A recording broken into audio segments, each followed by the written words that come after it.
everybody. Welcome to another episode of Voices of Recovery. I'm your host, Michele Eich, and every week I interview people who have overcome a life-controlling issue with God's help. And today I have two wonderful guests. This is Debbie and her son, Michael. Welcome to the show. Hello. Hi. Awesome. Well, I recently met Debbie. She was testifying at church about the amazing things that God was doing in her son's life. And I just had to meet her and speak with her. And I said, hey, I need you both on my show. And here they are. And I'm so excited to connect with them and share with you guys their amazing story. So let's go ahead and jump in. Debbie, I'm going to start with you. Obviously, this is your wonderful son, Michael. Yes. And you were telling me that you noticed when he was probably about 15 or 16 that he was using drugs. Yes, that's correct. So about the age of 15, 16 exactly, he started getting in trouble, getting caught with marijuana. Mostly, I think that's the only thing I didn't know about at the time was the marijuana. But it started getting repetitive, so we had to, with the encouragement and I guess the push of the court system, get him into some sort of recovery help program for marijuana use. Okay. Yeah. And Michael, you were in that program for about 6 months, was it? Yeah, about 6 months. Okay. And was that helpful for you or no? Yeah, so it wasn't really too helpful. They didn't really have nobody there to help with any kind of addiction things. It was more like a mental health place. And if it did anything, instead of finding me like the help I did need, it just got me used to being locked up away from my family. Yeah, so for me, that was just like my first little jail bit. And, being a little punk kid, I thought it was cool and didn't care if I went back, because it was kind of easy, Sure. I guess that, it's always been easy for me to like consolidate myself away from people anyway. Okay. So, it wasn't hard for me, and it made me not scared to go back, right? Okay. So you get out of the rehab, you come back, and it sounds like the drug use continued and maybe even escalated. Yeah. So just growing up, I experimented with marijuana, started drinking early. She didn't find out until I was about 15 or 16, but in reality, I was smoking marijuana and drinking about 9 years old or so. Okay. And it wasn't like an everyday thing. I had easy access to marijuana at the time, and alcohol. And living out in the country, it was, easy just to pull a blind one over mom and go out, be gone for some hours, and it wasn't a big thing. We was out playing in the wood or something, but I was out there getting high with my buddies and stuff. It didn't escalate until until I got in like high school, and then kids start bringing other shit in, things that you don't know about, and stuff. But so in the beginning it was more like all experimental stuff. Sure.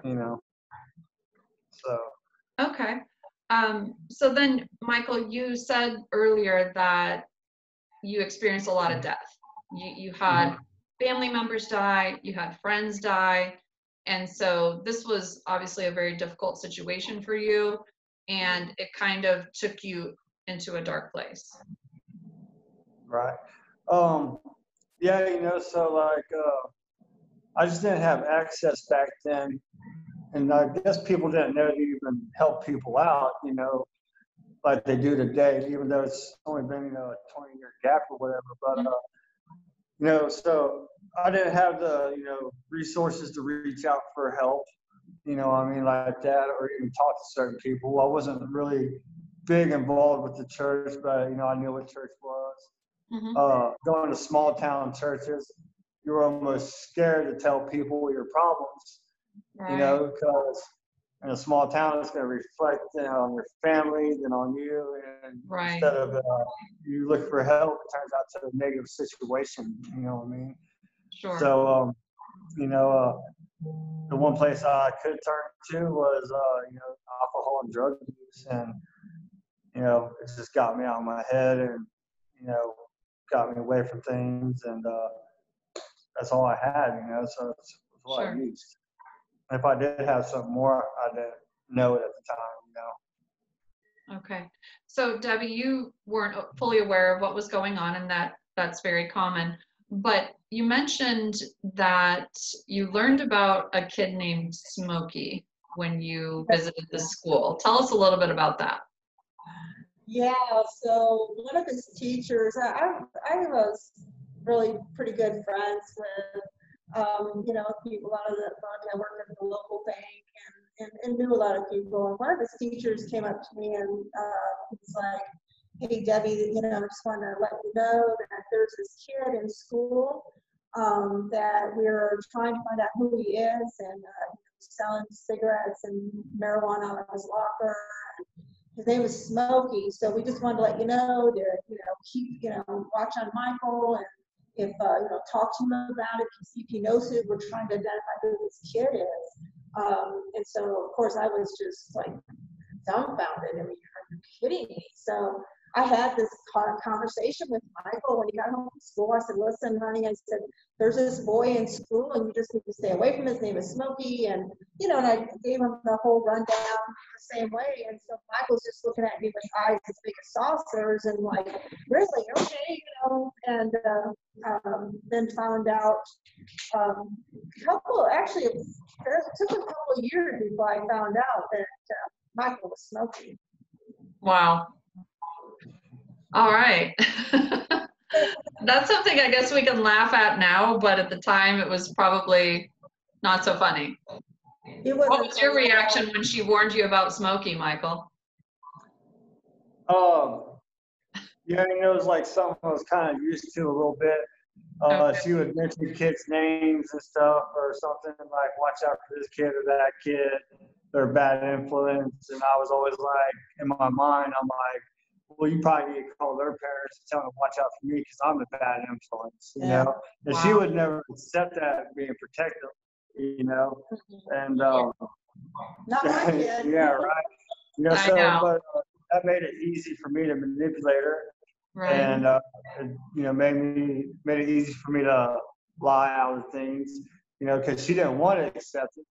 So if she asked me something and I lied to her about it, you know, she would want to just go ahead and accept it for what it was, or what I would say it would be, and then just move on, right? Yeah. But, yeah. I understand. What we moms can look at our kids through rose-colored glasses, so that I can definitely relate to that. Michael, you had something tragic happen. I mentioned earlier that you experienced a lot of death in your life, and then your dad died about 11 years ago. He died of suicide, and you tell us a little bit about that and how it affected you. Yeah, you know, so like I was telling you earlier, my dad he was more my best friend than he was my dad. Of course, you know, very loving father. Never did whoop me, not one day in my life, not once. Barely ever yelled at me. But we partied and stuff, you know. So growing up with him, he was more like just my best pal and everything, right? I just recently, at that time, lost my brother and my uncle, and brother to cancer, uncle committed suicide, and my dad committed suicide, all within almost about 60 days of each other. Wow. And yeah, you know, so I just kind of fell off the deep end and started binge drinking, whiskey, fighting a lot, and I just kind of quit caring and stuff. You know, I had my daughter Haley at the time. She was, you know, just about 6, 7 months old probably, and when he passed away, and me and her mom split up. So my daughter wasn't in my life either at the time. You know, this was going down. So it was a lot for anybody to handle, I would think. Sure. And not having, like I said, you know, resources for people to reach out to or anything like that. I reached out to the only thing I knew, you know, that would numb the pain, and you know, some weed and a bottle of Jack or something. Sure. So Debbie, you noticed some changes in Michael at this time, and it sounds like you started to see that maybe he had a bigger problem than you had originally realized. Yeah. You shared with me that at the time you really kind of considered yourself an agnostic. You really did not believe in God, or you didn't know if he existed. But as you saw your son struggling and hurting and using, you began to pray. Is that correct? Yeah, so yeah, I pretty much consider myself agnostic. Just never went all the way atheist, just in case. Right. But I never kept that. You know, I never put anything on the kids. I let them have their beliefs. This lady that lived there, this old lady that lived above us, he used to call her Grandma Balser, actually, is what he called her. And she would take him to church. And so in 1995 was when I started to realize that I was probably wrong and there's a God. And so when his father committed suicide, I saw in Michael something disappear. Something just went blank. His eyes just went blank. So the Michael that I had always known just disintegrated really right in front of me. And I really didn't know what to do at that point. And so thankfully, and looking back, I see the plan God had. He needed to take me through the doubts of him and bring me to, he needed to, because that's how my faith got strongest. Because, you know, you always hear those stories about, you know, ex-smokers are the worst with, you know? Yeah. Same way, ex-believers. when we get a dose of reality, because I found every reason I had every argument about how he didn't exist. So it was definitely, so God took me through that because he needed me. He knew the plan. I feel like now today, I feel like God knew exactly where he needed to take me. And he knew that this journey would be tough, and he knew it would be dark. So he had to take me where he took me. So I had the armor and the tools to withstand the journey. I love that, Debbie. That's so powerful. You shared when you testified at church the other night that it seemed like the harder you prayed and the more you prayed, the worse things got for Michael. Yes.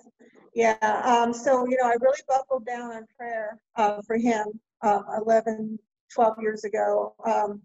Well, actually, I guess about 11 years ago when I found out he was abusing heroin, that he was a heroin addict. I realized that the drug use had gotten in the darkness where he was experienced. I knew that he was battling demons in his life and everything. So I knew I had to get serious. And I prayed, and I started praying hard. Had my Bible in front of me, had my verses all laid out, had everything written out, and just started praying hard. And God took me through a transition in my life and removed people from my life that I thought were important in my life, or he removed them because he needed me focused. Yeah. And brought the right people in to help me keep me focused. And so the prayers got harder. And the harder I prayed, the worse it got. And it just kept getting harder. And I'd pray harder, and it got worse. And it prayed harder, and it got worse. And it just as when I didn't think you could get it any darker than where we were at, the darkness got even deeper. And then the prayers became, for me, the only way I could get through the darkness. So they were my life force, even though the more I prayed, the darker things got. Wow. I really feel that that's a message for somebody watching tonight, that, you know, you're in a situation where things are getting worse and you're praying, you're on your knees, you're praying God's word. And I just hope and pray that Debbie's testimony encourages you not to give up, because her prayers were answered in a big way. And I love that. So Michael, you shared with me earlier that prior to using heroin, you kind of used drugs recreationally. You never really got addicted to anything. You just kind of used whatever was available. You liked it all. But something changed when you started using heroin.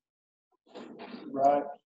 So like I said, I just grew up around people partying, but also, people I seen partying also maintain, pretty normal life, full-time jobs, Right. home, vehicles,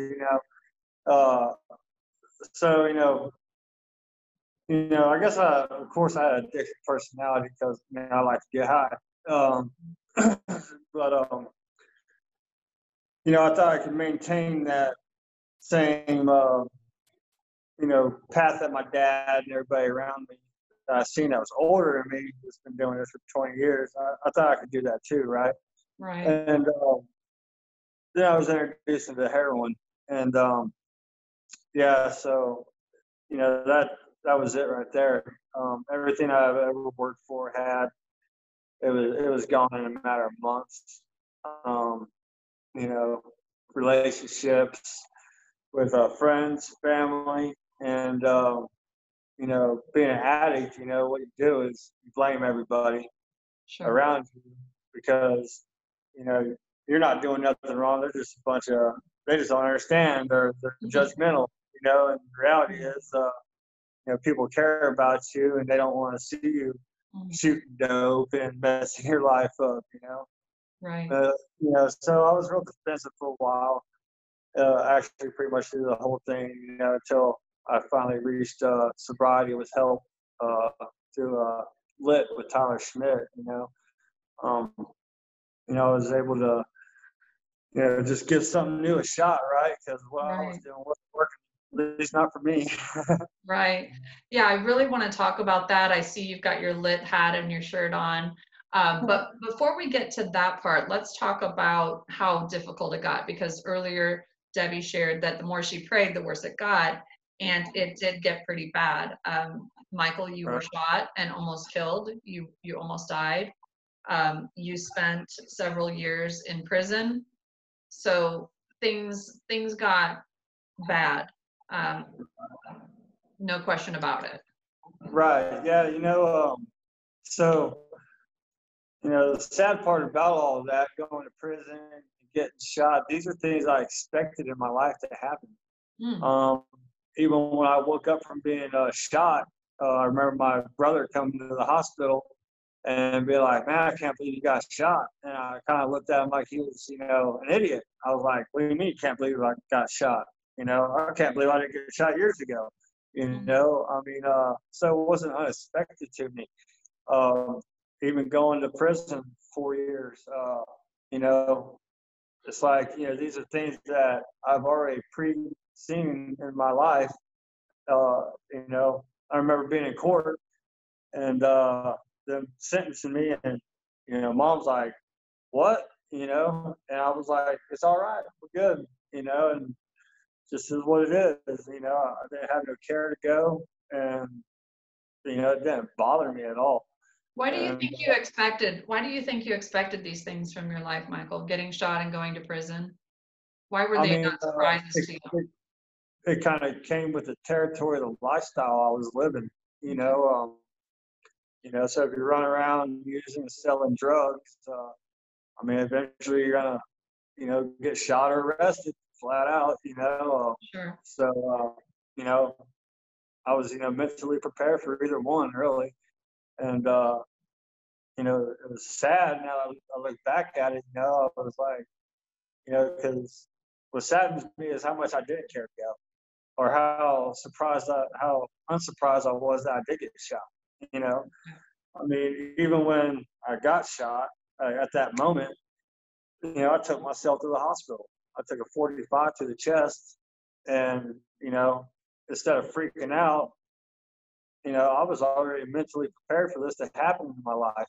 You know, so I was able to, you know, keep myself alive long enough to make it to the hospital and get in there, you know.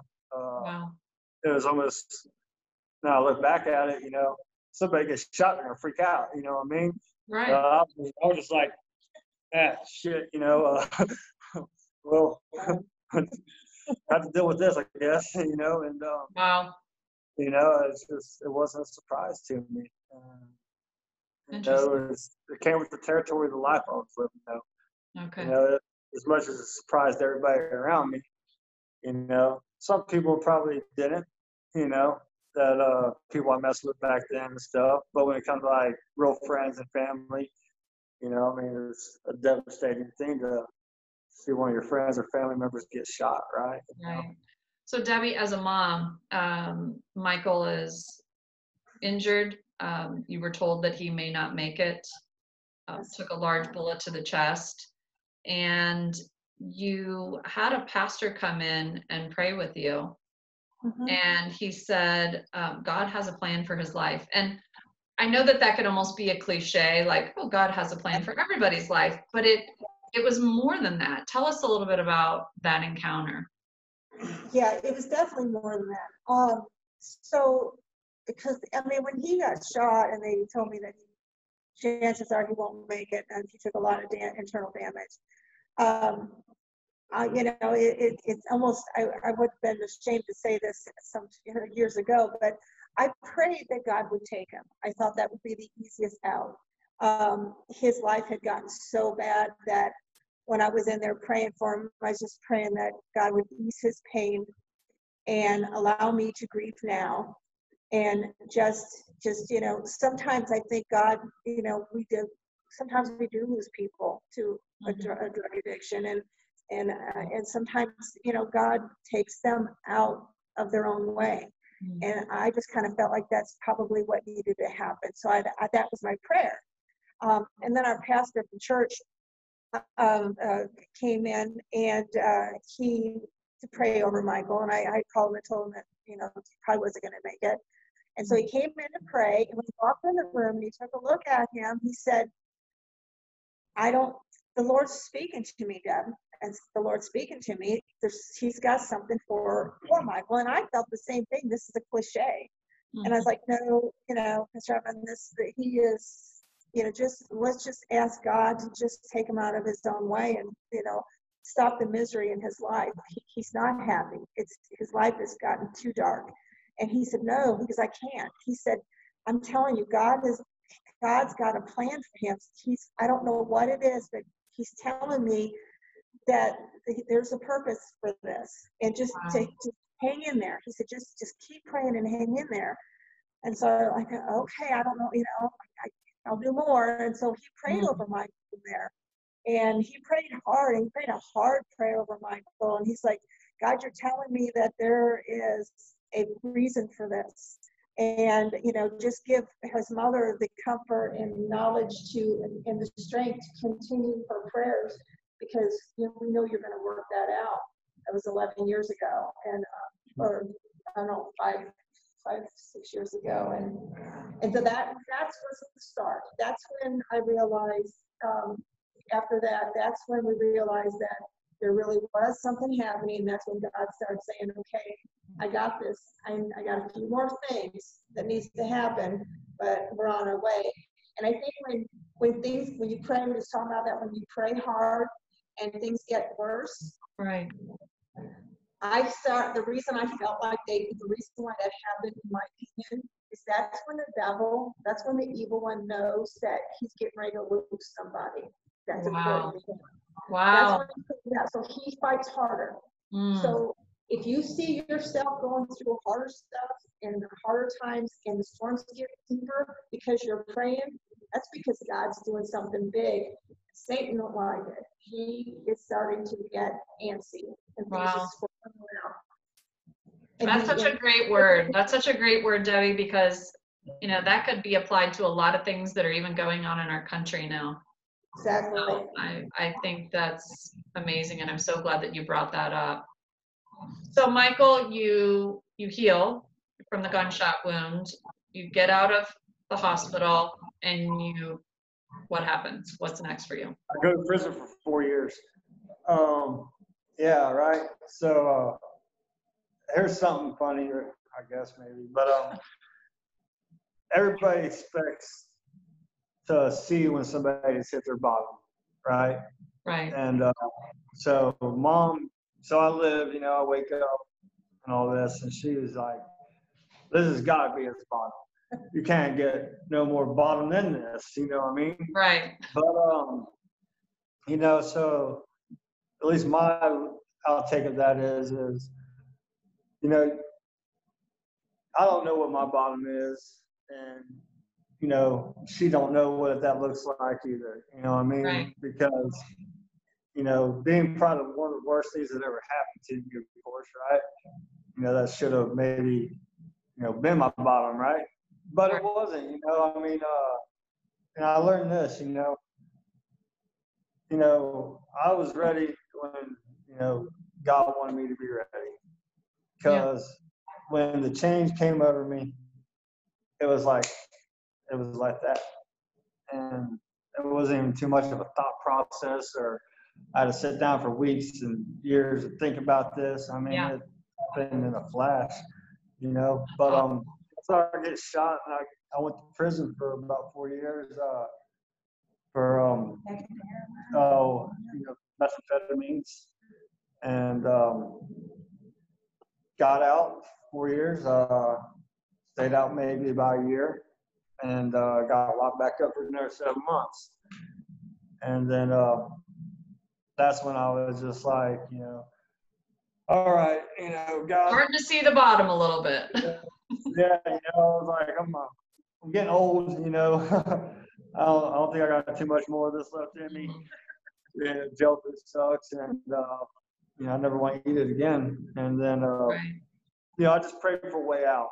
So it was actually a really simple prayer. I was just like, send me something, a sign, or whatever it is, and I'll see it, this time, and I'll take advantage of it, God's time. And so God heard your heart cry. You were at that point. You got shot, went to prison, went back to jail for 7 months.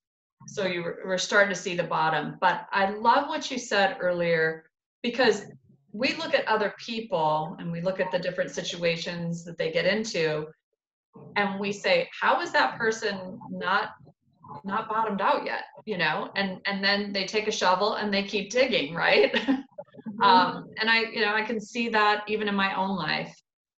So I think it's really important to understand God's timing, the person being ready, and it's just a combination of factors. So we can't be on the outside and judge a situation that we don't know. You can't set God knows what's going on. Exactly. That is a great point. I'm glad you mentioned that. So before we get to Michael kind of reaching that point of being ready to make some changes, something was going on with you, Debbie, and you said that Michael's addiction and the fact that he could die just kind of consumed your whole life. It was affecting your relationships. It was affecting your job. I'm sure it was on your radar almost all the time until God really dealt with you on that. Tell us a little bit about that. Yeah, so it just got worse.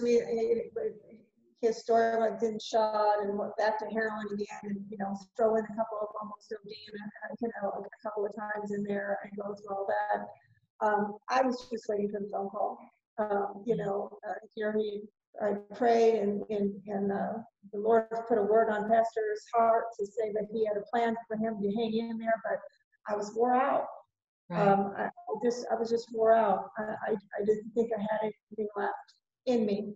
I tried, and I kept trying to pray, and all I kept doing every night was dreaming. Every night I had a dream that phone was going to ring, and then I started dreaming about his funeral. And I would go into a panic. I'd wake up in panic. Like, where's pictures? I don't have his pictures. How am I going to display his pictures at the funeral home? Do I have good pictures of him? And then, and I would just play this over in my mind, and I couldn't. I just couldn't function with that. And when he got shot, I had a picture of him. I didn't tell you this piece, but I had a picture of him on my that my son took of him, my older son, in the hospital, of him all with all these tubes everywhere. And I'd pray over this picture all the time, and I'd look at it and it would consume me, and I was just waiting for the call. And so then I went to a friend of mine from church. The Lord laid on her heart.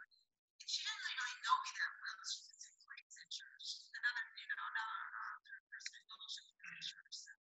Our sound just got real funky. I don't know what happened there, Debbie. Did something change with the sound? Not really. Oh, goodness. No, nothing's changed on my end. Okay, we'll just keep going. I can hear you. It just changed. I don't know why. Okay, strange.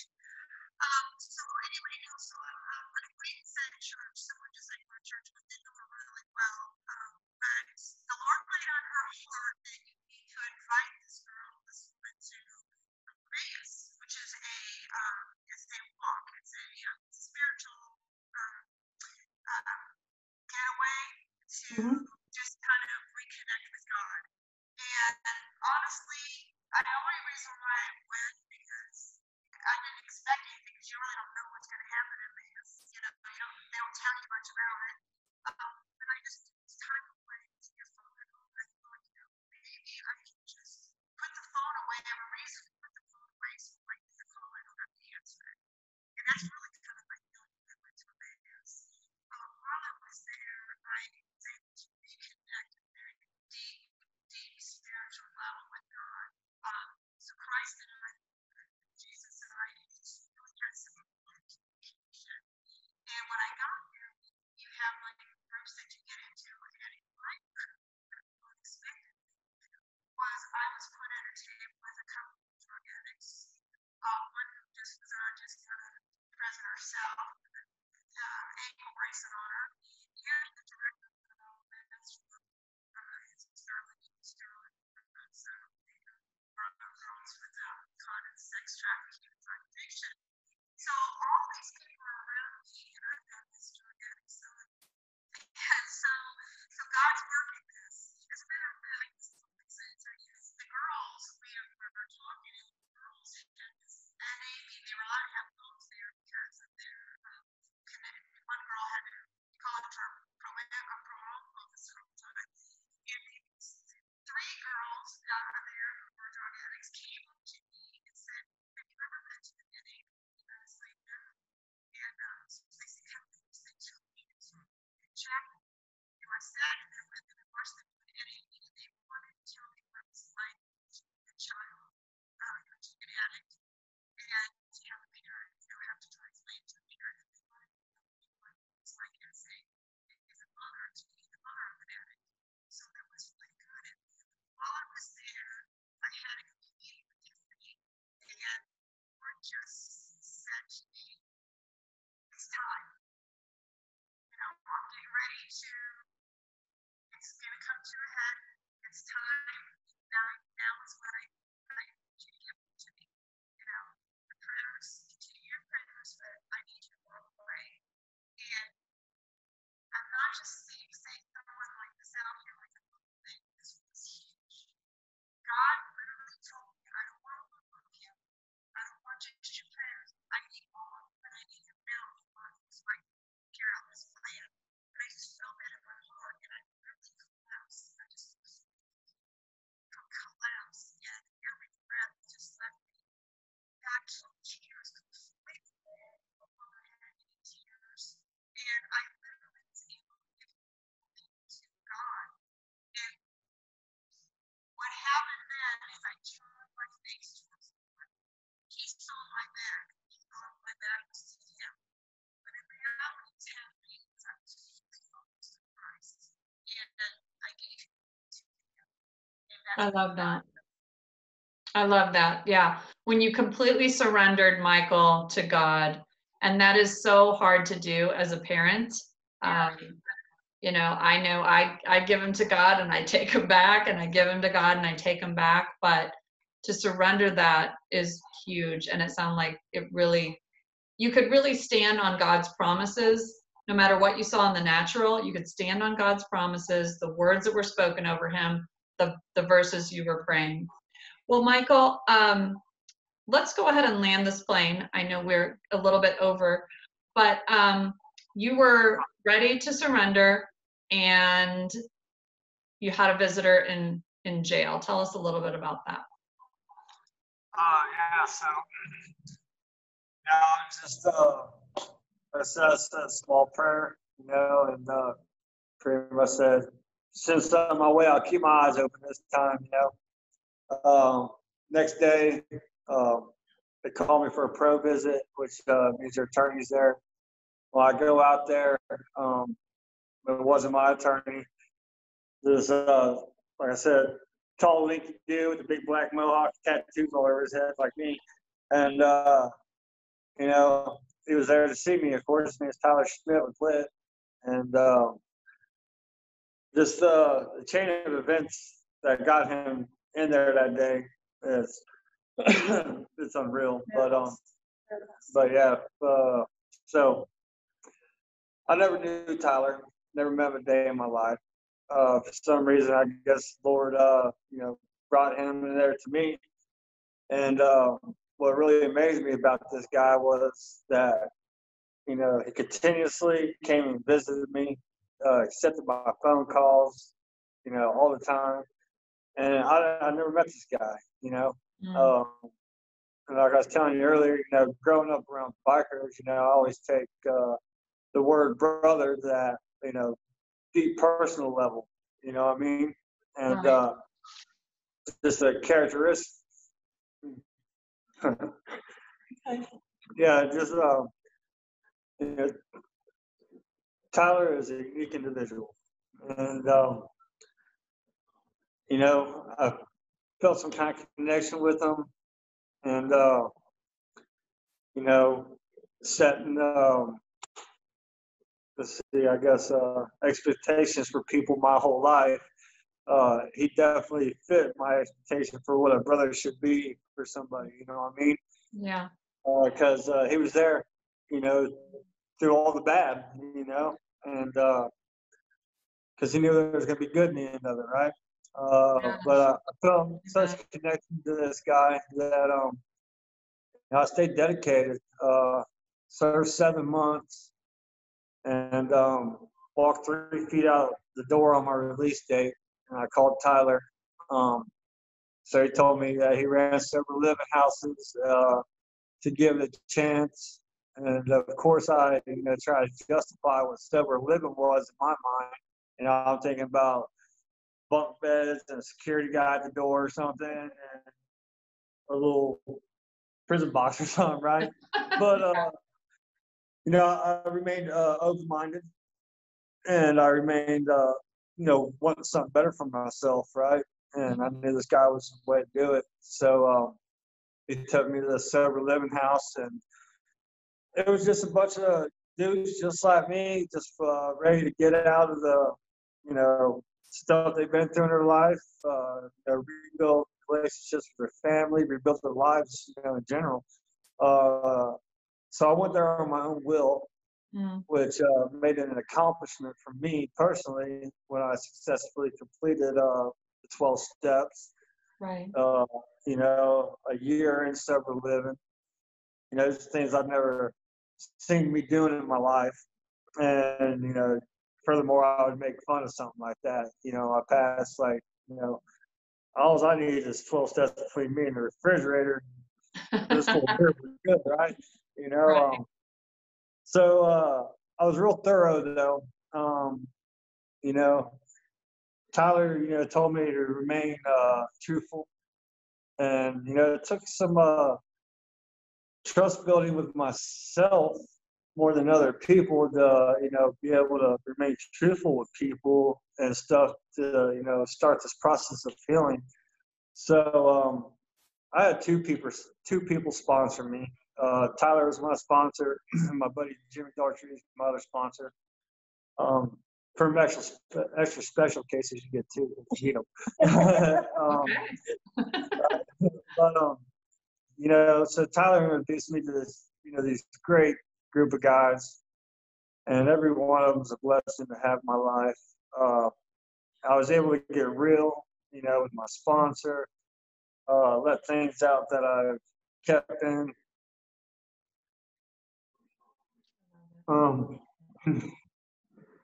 So, you realize that the problem is not just, drug use, right?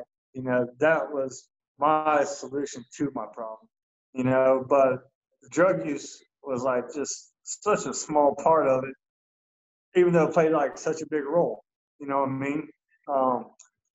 So, through like the 12 steps and working with Tyler, working on my relationship with God, I was able to create self-healing. And that's something I never gave myself the chance to do. You know what I mean? I had to find forgiveness for people that I didn't want to forgive. I had to find forgiveness for myself for things I thought that not only I couldn't forgive myself for, but God couldn't forgive me for, right? But these guys, man, they taught me so much. But yeah, it changed my whole life. Got me to where I'm at today, and I do everything I can to remain, doing outreach work. Of course, today I'm out of sober living, completed that successfully. Married, got full custody of my daughter. Nice little home. 10 years without having a license or longer. These guys helped me get my license back in no time. Starting the process, though, you got to really humble yourself and lower like your expectations of certain things. The only thing you should have high expectations of is, just want to do the next right thing, right? But in order to do that, you just gotta, remain complacent, listen, and I mean that's like the biggest thing. Because as a guy, I'm a hardhead, and being locked up as long as I have been, I don't like to listen to nobody, But I also didn't want to be a drug addict no more. Yeah. Tired of being a deadbeat dad. And I didn't want my mom praying for me to,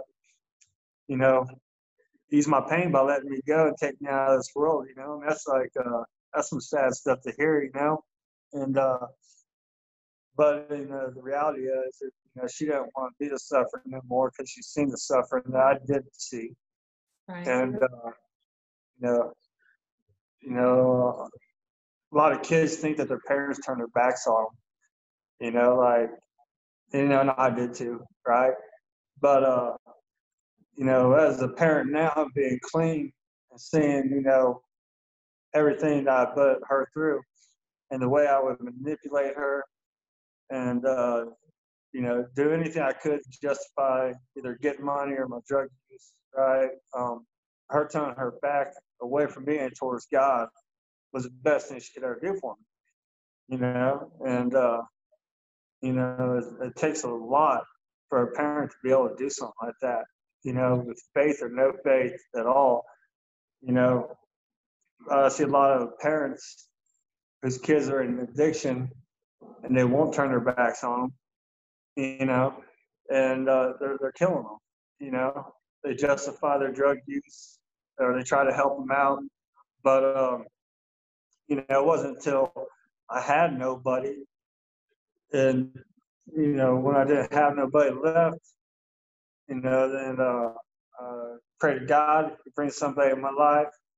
I see what it is, I accept it, and I remain humble with it, and I remain able to learn, and keeping able to learn too. Today, furthermore, because I ain't got this down. I gotta rely on people around me that I got in my life today for guidance, and I use them people. I have a couple spiritual guides.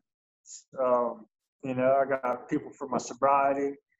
I got people for my walk with God, and then I just got people I go fishing with. You know, you know, Yeah. I'm able to do things like that today. You know, spend time with my friends and go fishing. Have a full-time job, get a paycheck every week. You know, Yeah. I forgot so much what you know how good life was. Mm. You know that my norm was getting high. You know, so I had to reset. You know, and it took a while for me to reset. But definitely an awesome process, an awesome program, and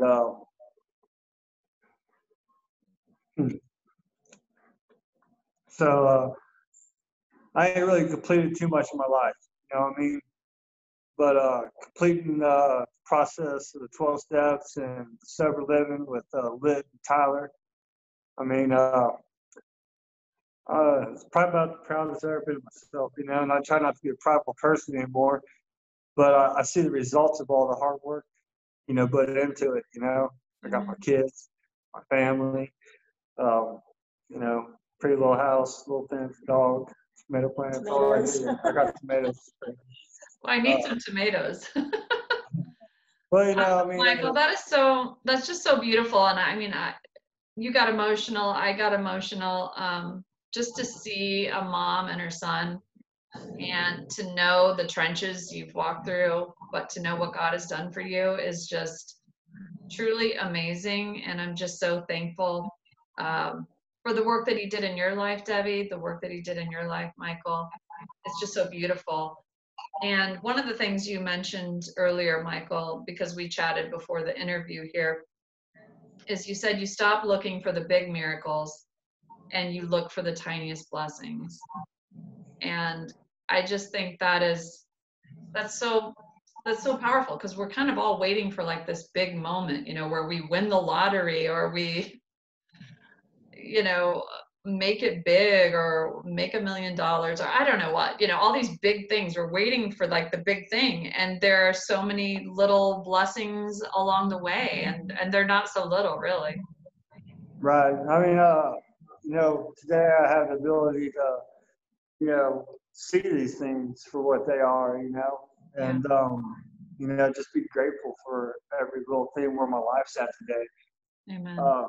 I mean, just like having grass to cut, it's a blessing. Yeah. You know what I mean? Yeah. I live on a hill. we can see it that way, instead of saying, oh, I got to mow the grass, it's a blessing. That's so true. There's been so much restoration in your relationship.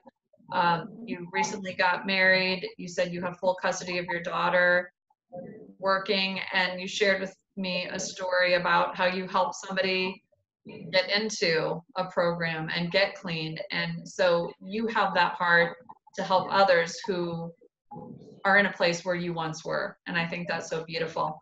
And I want to mention that LIT stands for Living in Transformation. And so I'll have to get Tyler and Jen on here. Living in testimony. Living in testimony. Living in testimony. Okay, I'm sorry. I thought it was That's living in transformation, but living in testimony. And Michael, you are a walking, breathing testimony of what God can do. And we know that nothing is impossible for him. So I want to thank you both. In closing, Debbie, what would you say to a parent who is struggling right now with a child who is in active addiction? So find somebody that can relate. You're not alone, first of all. You're not alone.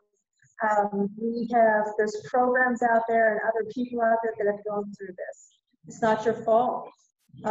It's, sometimes our children's addictions is theirs. Our children make choices that are theirs. Don't love them to death. That was huge when I was told that by someone who had been an addict for his life. And he said to me, Debbie, stop loving him to death. It's very difficult to take a child and hand them over to God and say, okay, I can't tell you how many times that I knew he was needing a hamburger and was on the street, and I could have got it for him, but I couldn't. I had to force myself not to do it. I had to force myself to just truly let God take him where he needed to take him. that was difficult, and I had to endure him saying he hated me, and I'm sure cursing me, and me hating myself, thinking that maternally we think that we're supposed to do all these things for our children, Right. and but the world is different. And we have to remember that sometimes the most protective and kindest thing that we can do to our child is force our child to find their way. We have no problem with taking and I think about it this way: when your child is learning to walk, the first few steps, you sit there in front of them and you encourage them, come on, you can do it, take a step, and they're going to fall down. Yeah. Come on, grab that table, you can do it, we can walk, and we get so excited. But when they get older, we're afraid to let them take that step. Wow. They have to learn to walk on their own. And they need to learn how to walk past the obstacles and choose the right path to get around the furniture in the house so they don't fall down.